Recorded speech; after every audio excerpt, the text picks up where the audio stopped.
Bienvenue, ici la carte de Lanzarote, île des Canaries. J'ai eu pour objectif de faire le tour de l'île à pied, avec pour seul lieu de couchage un sol dur et peu accueillant.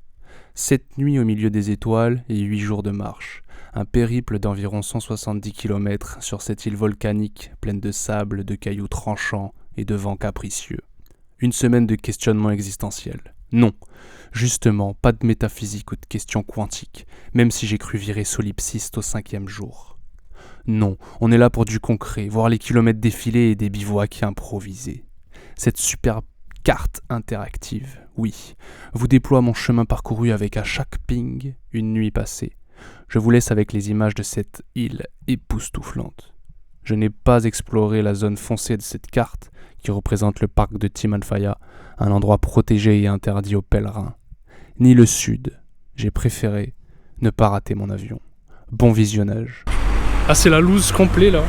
Alors, je suis en quête d'une bonbonne de gaz à visser pour mon réchaud. J'ai pas pu la prendre avec moi dans l'avion. Ils en ont nulle part. Je suis allé à Decathlon, ils en ont pas. Je suis allé à une première station-service, ils en ont pas. Là, je viens d'en faire une deuxième, ils en ont pas. Enfin, ils en ont, mais celle qu'on vient percer et non visser. Donc là, c'est la grande loose. Cette première quête, elle m'a lessivé. Je viens de marcher 4 bornes pour aller à Decat. Après, j'ai marché 3 bornes pour aller à la première station-service. Et là, je viens de marcher 2 bornes pour aller à celle-là. Donc, Intervention post-prod. J'ai finalement, à 23h, trouvé un épicier, un bon chinois qui vendait des réchauds avec les bouteilles de gaz. Donc, j'ai racheté l'ensemble. Petit point sur la situation du coup. Donc il est 1h15. Là ça y est, je décide d'installer le camp. Voilà, donc je vais essayer de dormir comme je peux. Puis demain on rediscute de tout ça. Je viens de me réveiller. On peut voir ici un peu mieux mon lieu de couchage. J'ai pas très bien dormi. Très sympa. Ici c'est ma petite carte. Donc Lanzarote, moi je suis sur cette île, voilà, tout simplement.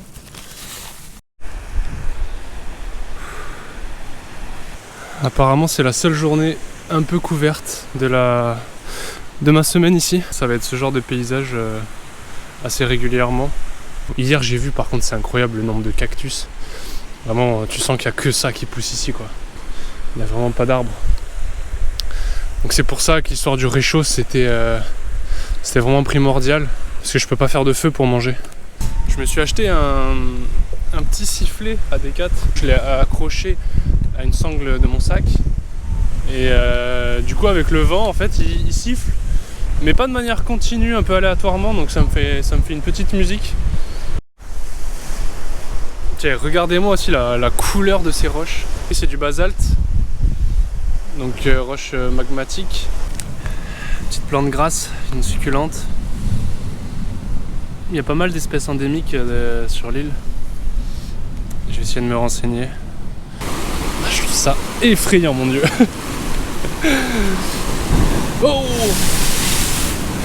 bon allez, je vais essayer de passer sur le pont. Je sais pas à quel point c'est stable. Oh, c'est de la... Oh, ça fait peur quand même. Là je suis un chanceux. Regardez-moi cette espèce de fou furieux.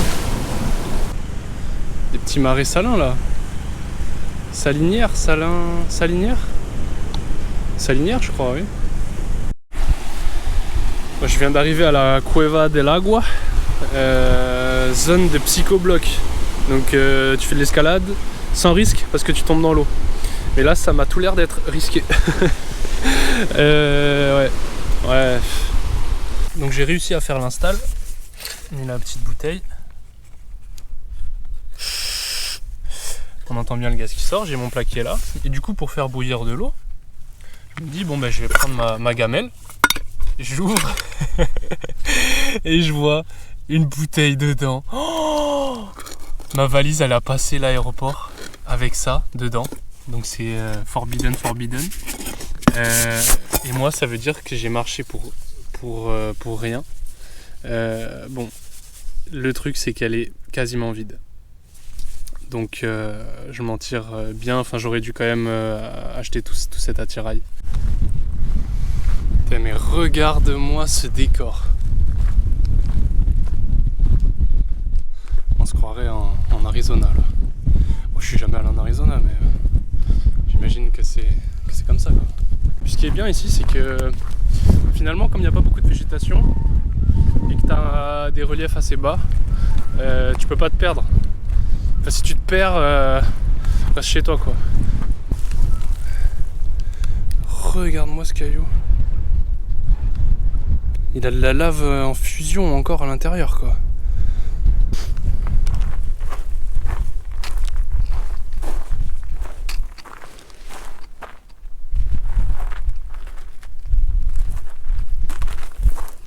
Qu'est-ce que je vois là? C'est les traces de magnésie sur le mur en face là. Oh, il y a un matelas. Alors le spot est vraiment trop cool. Je viens d'y passer un peu plus d'1 heure là. Du coup il est 16h30. J'ai pris pas mal de retard. Juste pendant que je grimpais là, j'ai vu cette roche. Tellement jolie. Et on voit bien ici les petites nervures. On voit bien comme si elle avait été soufflée. C'est vivant quoi. On la sent en mouvement. C'est vraiment la lave qui s'est figée alors qu'elle est en mouvement. Mes premiers figuiers de barbarie. C'est pas beau ça? Alors du coup le but du jeu ça va être de le peler pour enlever les épines là. Je ramasserai après mes épluchures. Et regarde à l'intérieur. C'est dingue hein. Sur rouge, violet, intense. Et à l'intérieur ça a plein de grains. De mes petites recherches du coup, le seul risque de ce que j'ai vu, ce serait qu'il y ait une espèce qui soit hallucinogène. Donc bon. Est-ce que c'est un risque? Je sais pas, mais en tout cas, c'est la petite particularité. Me voilà à ce qu'ils appellent la Ciudad Estratificada. Bon, en réalité, c'est la version XXL de ce que j'ai déjà vu précédemment. La même roche sableuse qui s'effrite très très facilement. J'ai vu cette petite grotte là. Enfin, ces petites grottes. Tiens, ça peut être rigolo de dormir dedans. Mais il y a des sortes de nids partout. Donc là, si je rentre dedans, je pense qu'on fait un remake d'Hitchcock là. Moi, je viens d'arriver et du coup, je vais dormir ici. Parce qu'ici, du coup, je vais être un peu à l'abri du vent. J'ai une petite vue sympa. De ce côté aussi.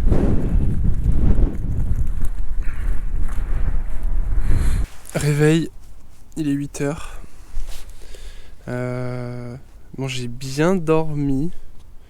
Malgré encore une fois une lune, vraiment la lune, c'est un phare quoi. Je pense que la pleine lune c'est peut-être demain ou après-demain, je sais pas. Mais comme hier, du coup le fait de dormir à la belle étoile c'est cool, mais la lune, ouais c'était un soleil quoi, un truc de fou.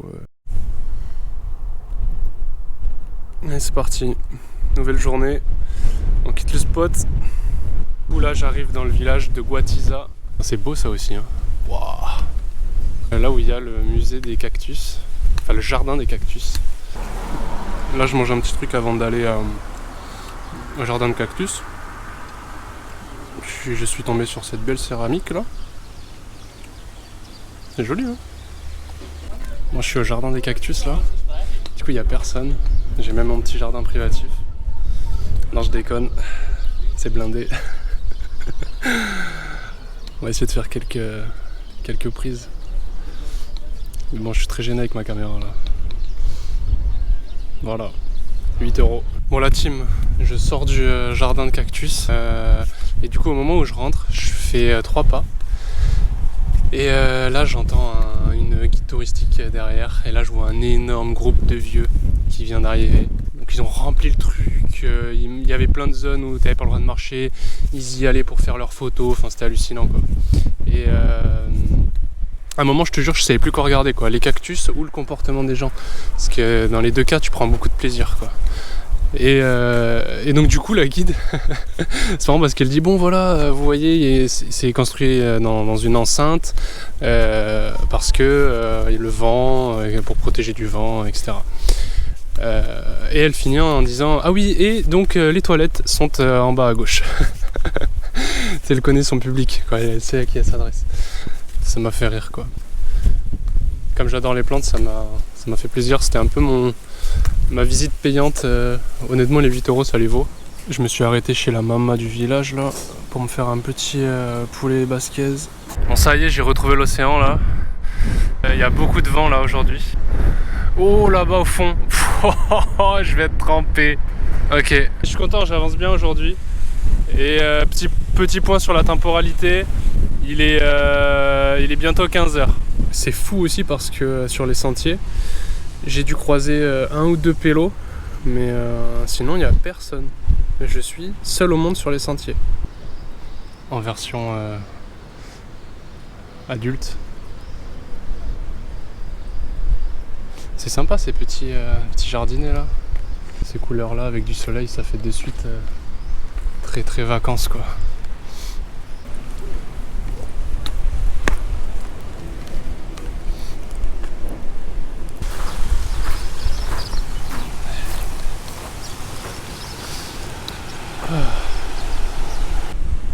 Je dis souvent que j'ai un balcon fleuri, mais là je suis battu. Hein. Et c'est fou parce que du coup, j'étais en train de regarder les plantes et tout, et il y a 4 personnes qui sont passées. À croire qu'il y a une croix invisible ici, là. Elles se sont mis de face, elles ont pris leurs photos et elles sont parties. Ça a duré 15 secondes, il n'y en a pas une qui s'est rapprochée pour regarder un petit peu les différentes plantes. Des petits dessins sur les tuiles. C'est fou. Trop beau. Et ça c'est l'entrée, c'est incroyable. C'est superbe l'ambiance. J'adore. Tu vois, quand t'étends ton linge ici, c'est pas une corvée, tu vois. Ou quand t'arroses tes plantes. Un plaisir. Un plaisir. Superbe. Ça fait combien de fois que je dis superbe? Bon là on est en plein contre-jour, mais j'espère qu'on arrive à se rendre compte un petit peu du paysage. C'est trop beau. Je vais dormir ici. Plus précisément ici.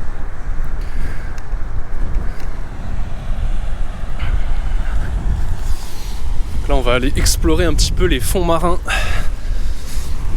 Parce que d'ailleurs aussi, donc il y a du basalte. Le basalte, donc c'est sur des îles volcaniques, comme ici, des zones volcaniques. Et c'est aussi donc sur la Lune. Et le basalte, c'est aussi quasiment l'intégralité de la composition du fond marin. Voilà, c'était une petite anecdote. On dirait vraiment un puzzle. Que là je peux découper, mais non. Non. C'est vraiment rigolo. Hein. C'est bien la pleine lune ce soir. C'est la pleine lune exactement à 22h54. Je suis en train de préparer mon petit repas du soir. Là. Pommes de terre à la viande hachée. Avec ce beau réchaud qui fonctionne très très bien.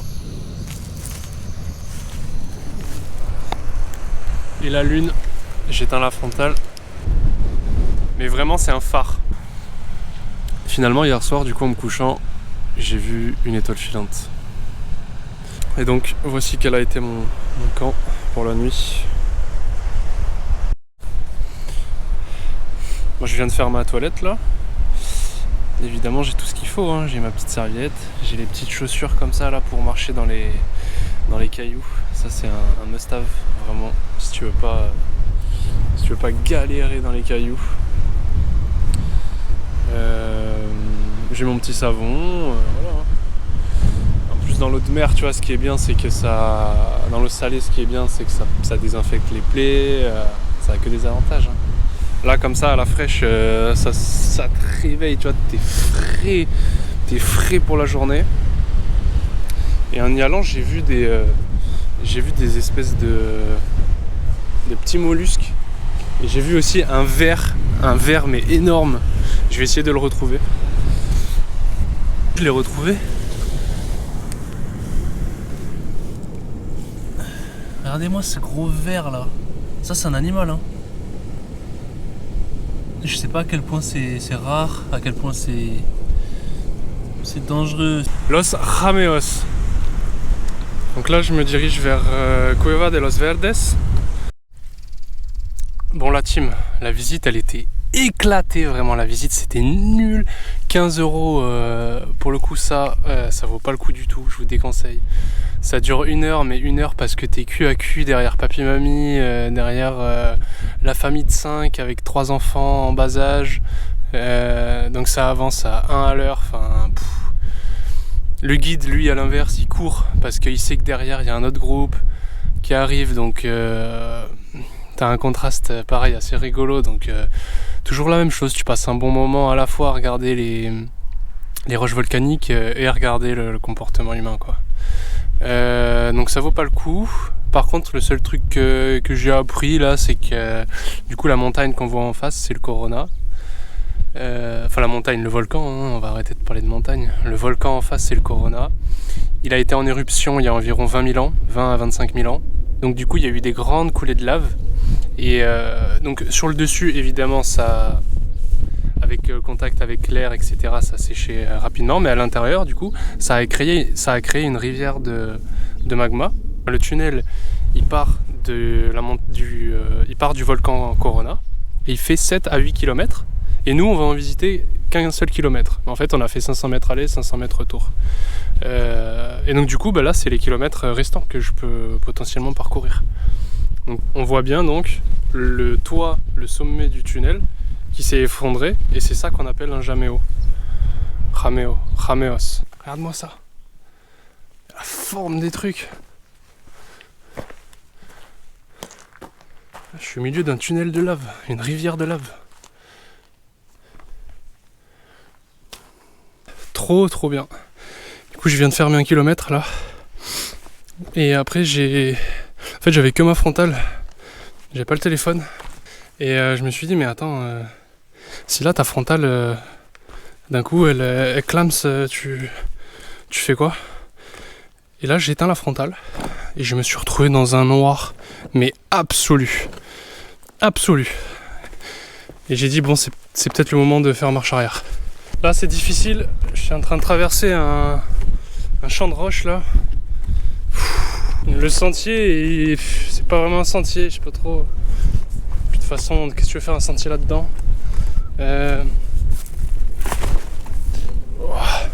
Donc j'avance tout doucement. J'ai trouvé un sentier, on peut le dire. C'est déjà un peu plus praticable que là où j'étais. Là, je suis seul au monde encore une fois.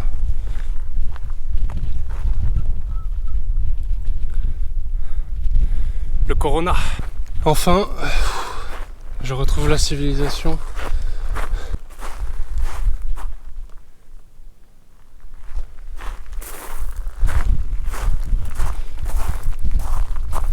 Des champs et des champs d'aloe vera. Regarde un peu. Ça, c'est l'arrêt de bus le plus far westiste que tu puisses voir, je pense. C'est très beau, il y a des belles couleurs là. Moi, je suis posé là. Je viens de passer au shop. C'est marrant parce que j'ai une voiture qui s'est garée juste devant. Et c'est un couple. Et ce qui est rigolo, c'est qu'ils ont fait la visite avec moi ce matin pour refaire la scène. Ils se sont garés, ils m'ont fait le grand sourire. Et puis ils sont allés faire leurs courses à Souma là-bas. Je suis chargé, on voit bien que peut-être je suis sale. Mais du coup, c'était un couple et très sympa. Ils ont été agréablement surpris de ma démarche. Et ça fait plaisir de leur avoir donné le sourire juste par le simple fait de leur avoir expliqué un peu le projet. Du coup, ils m'ont souhaité bonne chance. Finalement, sur la côte de Orzola,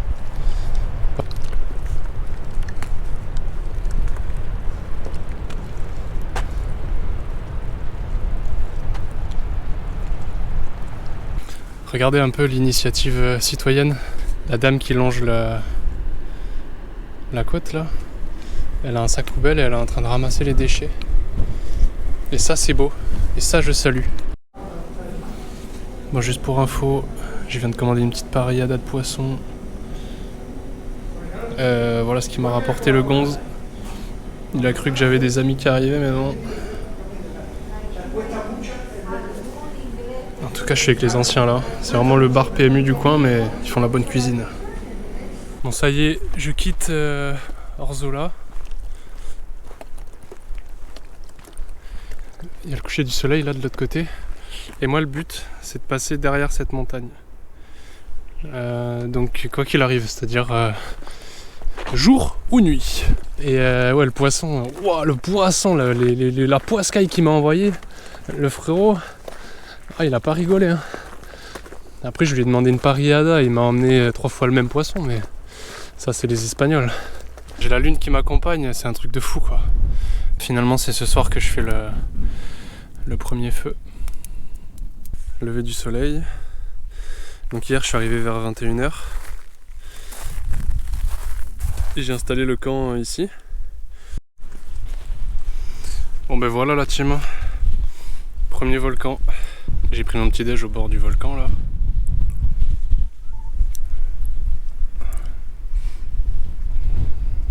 Je me suis un petit peu imaginé les différentes situations s'il entrait en éruption. Regarde-moi ce plan de fou. Le puits, les cactus, la maison. Là je vais prendre le sentier qui va à gauche là, même si on dirait une entrée de maison. Il n'y a pas grand chose qui est repéré d'ailleurs. Hein. C'est un peu compliqué en termes de repérage des sentiers. J'ai pas vu un seul panneau. Après une fois que t'es dessus ça va, mais juste pour les trouver, pas évident. L'île de la Graciosa. Et on voit bien les cratères des volcans là d'ici. Bon, la vue, comme vous pouvez le voir, est magistrale. Et du coup, moi là, je vais aller au Salinas là-bas. Bon, là, ce que je descends du coup, c'est la route de la Graciosa. 340 mètres de dénivelé. Je sais pas si on se rend compte à quel point c'est pentu quand même. Wow, j'ai tout fait en courant, chargé comme une mule. Les gens que je dépassais, ils hallucinaient. Le paysage est différent de ce côté-ci. Il est moins tranchant, je dirais. Et je suis tout seul, encore une fois. Je me sens tellement privilégié. Ça y est, je suis sur la plage et je vais aller me baigner. J'ai très chaud. Oh, ça va être trop bien. J'avance dans un nouveau décor. Là, je suis face à un gros dilemme. Il faut que j'aille en haut. Là, ce que j'ai fait, du coup, c'est que j'ai descendu là le Camino des Garifay. J'ai fait ça, j'ai fait le tour. Hop, je me suis baigné ici. Je suis revenu. Et là, du coup, je suis ici à l'intersection. Là, je suis à cette intersection. Le seul truc, c'est quand je vois ça, il y a un semblant de sentier qui part d'ici. J'arrive à le suivre un petit peu jusqu'à 1/3 de la montagne, mais après je le perds complètement. Du coup, j'évalue un peu mes chances de réussite dans l'ascension. Je pense que c'est jouable. Je vais le tenter. De toute façon, s'il y est là, c'est qu'un jour il a existé et que du coup, bon, il n'y a pas de risque. Parce que sinon, je suis obligé de repartir en arrière, de remonter ici, reprendre la route. Enfin, ça me fait perdre 2 heures, quoi. Je viens de faire les 1/3. C'est comme d'en bas, quoi. C'est pas si clair. Même s'il n'y a pas de sentier, potentiellement, je peux le finir, quoi. Faut-il que derrière, il y ait quelque chose, quoi. Non, mais oui, il y a une route. C'est époustouflant. Putain, c'est de la folie. Du coup, je grimpe ça, là. Je sais pas si on se rend compte à quel point c'est pentu. J'y arrive, là, normalement. En fait, tu vois, c'est pas... Ah si, c'est dangereux. Et ben là, tu vois, faut te dire, tiens, c'est le début de la rando. Voilà. Mais là, d'ici, c'est vertigineux. Putain, je suis trop content. Et du coup, ce que j'ai grimpé là, c'est ça. C'est des putains de cascades de lave. Et du coup, la hauteur ici, là, on est à peu près, on est entre 400 et 600 mètres de haut. Mais là, ce que j'essaie de filmer, c'est les palmiers là, avec le soleil dans la brume. Là, on se croirait vraiment dans un pays équatorial. Pareil, hein, j'y suis jamais allé, mais j'imagine que c'est un peu comme ça, quoi. Je vais dans la montagne au Mirador qui est en face là. Je vais courir un petit peu pour essayer d'attraper le coucher de soleil. Waouh, c'est tellement reposant. J'ai ce décor de rêve. Je suis seul au monde. Je suis le roi. Le mec il divague. Non. Ah, ça y est, on voit les premières étoiles. Donc ça va vouloir dire que je vais devoir mettre le camp de nuit encore. Mais bref. Du coup là, je m'accorde une petite pause avec ce coucher de soleil. J'ai chopé ça là, une petite soupe d'oignon. Ce matin, c'est un peu la surprise là. Donc j'ai un peu marché de nuit pour m'avancer. Je vais partir là, je fais juste mes affaires. Sauf que le problème, c'est que donc j'ai dormi là. Très sympa, hein. Le problème est que je me suis fait surprendre par la rosée. Pourtant j'avais vu que le point de rosée il était à 6 degrés à 22h. Donc ça a dû évoluer entre temps et donc là j'ai toutes mes affaires trempées. Vraiment mes sacs, ça va sécher, mais là pour ranger ça va être un peu galère, quoi. Boschecillo. Ah. J'espère que je ne vais pas avoir affaire à la police. Allez,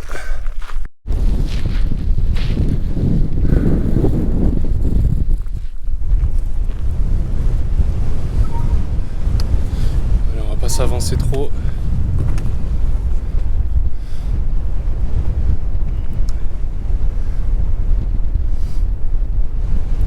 On voit bien tout le parc de Timanfaya là. J'ai la vue des deux côtés de l'île.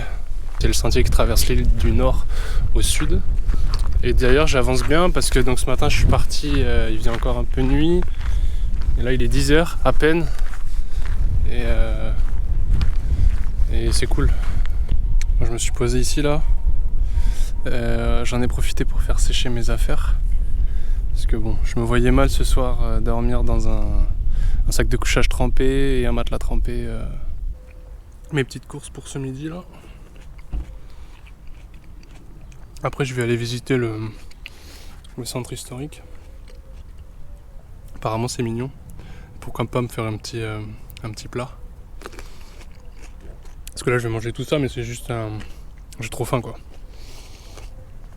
C'est histoire de me couper un peu l'appétit, comme ça je profite bien du restaurant, quoi. Bon, je pars de Teguise. Bon, c'est un petit village mignon, il y a des petites ruelles sympas, des petits bars sympas. Donc là, la ville qu'on voit, c'est Teguise. Donc j'ai bien avancé. Ici, apparemment, du coup, ils cultivent... ils cultivaient surtout le melon, la pastèque, les tomates. Mais aujourd'hui, c'est surtout des cultures de patates douces. Et juste à côté, là, en face, il y a le village de San Bartolomé. Et du coup, c'est rentré dans la culture aujourd'hui d'appeler les habitants les batateros. En référence à la patata, quoi. Batateros. Oh là. Oh. Je vais la chercher celle-là, je te le dis.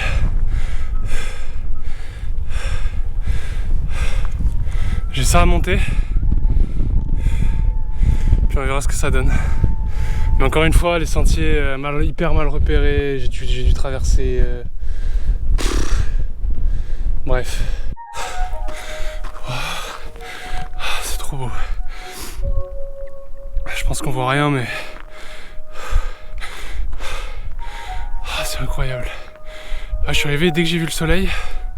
Je te jure, j'ai les larmes qui sont montées, je sais pas pourquoi. Je pense que c'est l'effort. Hein. J'ai marché 40 bornes aujourd'hui. Plus toutes celles des 5 jours précédents là. Et c'est vrai que ça fait plaisir quoi. C'est pas haut mais en fait tu vois t'es à 600 mètres mais tu en vois sec quoi, vraiment ça tabasse. Et en plus là j'ai pas le moins haut quoi on va dire.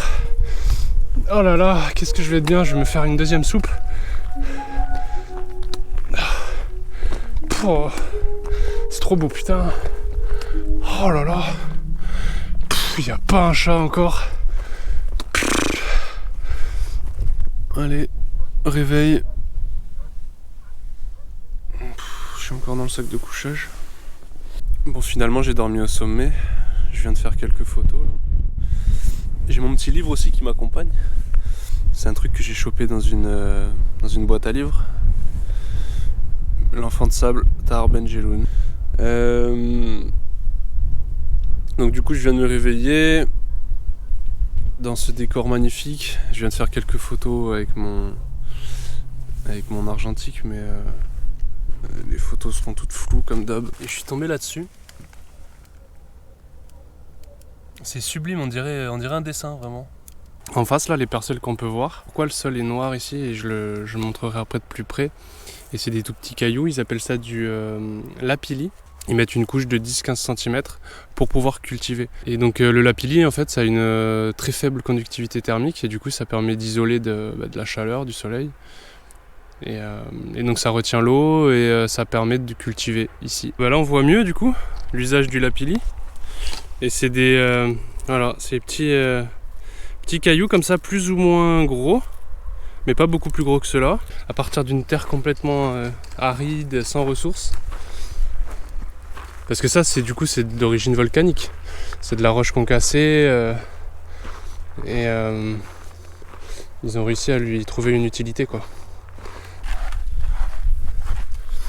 Là on est dans les canyons de Lanzarote.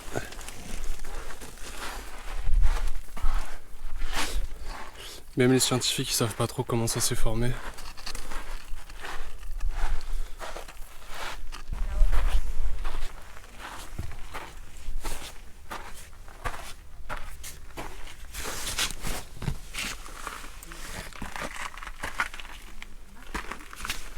C'est vraiment très stylé, mais le problème c'est la pollution humaine quoi, comme d'hab. Je suis rentré dans 2 canyons et dans les deux des papiers, des mégots. Et il a le jardin rempli de lapilli. Ouais.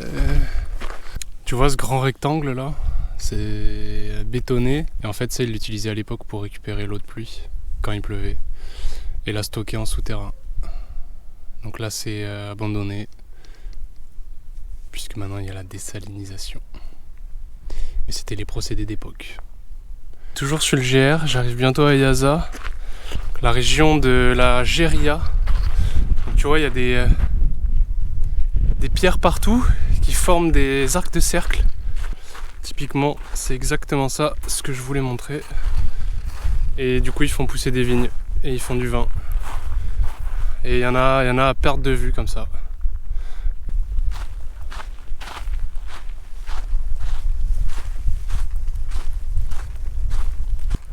La mare des laves. Voilà. Donc j'avais envie de venir de plus près voir ce que c'était. Si... Wow, il y a des rochers, c'est hallucinant. Ah oui, ça, les boules là, c'est ce qu'ils appellent des bombes de lave. Et elle vient certainement de ce volcan quoi. Et du coup, cette mare de lave, elle date de 1730. Donc ça reste quand même tout récent quoi. Bon, je pars de Yaza là du coup. Je commence à boucler la boucle puisque l'aéroport est tout au fond, derrière là-bas. Et je vais me trouver un endroit où dormir par là. J'ai trouvé où passer ma dernière nuit. Ça va être ici.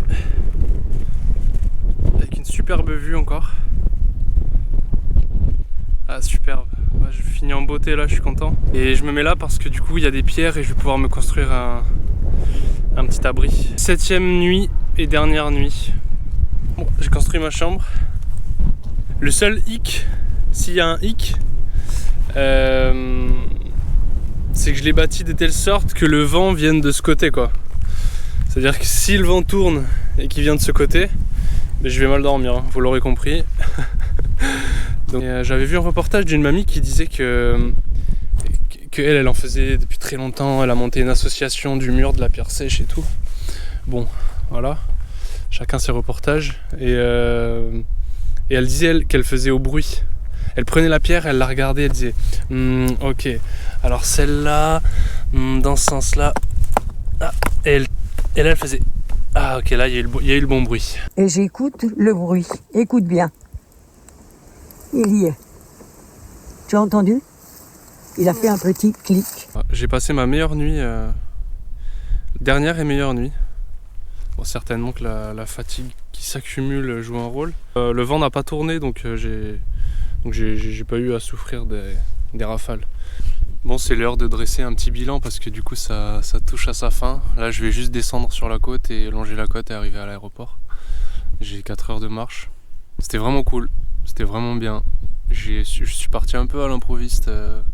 J'ai pas préparé grand chose, j'ai juste pris mes affaires de bivouac, ce que je prends d'habitude. J'ai pas trop réfléchi. L'arrivée m'a fait peur parce que je suis arrivé au coucher de soleil samedi dernier et j'ai réalisé un peu que bon c'est petit Lanzarote, mais ça, toujours pareil quoi, les distances à pied elles te paraissent c'est un peu fourbe et bon, au final on est capable de marcher énormément et les paysages défilent assez rapidement quoi.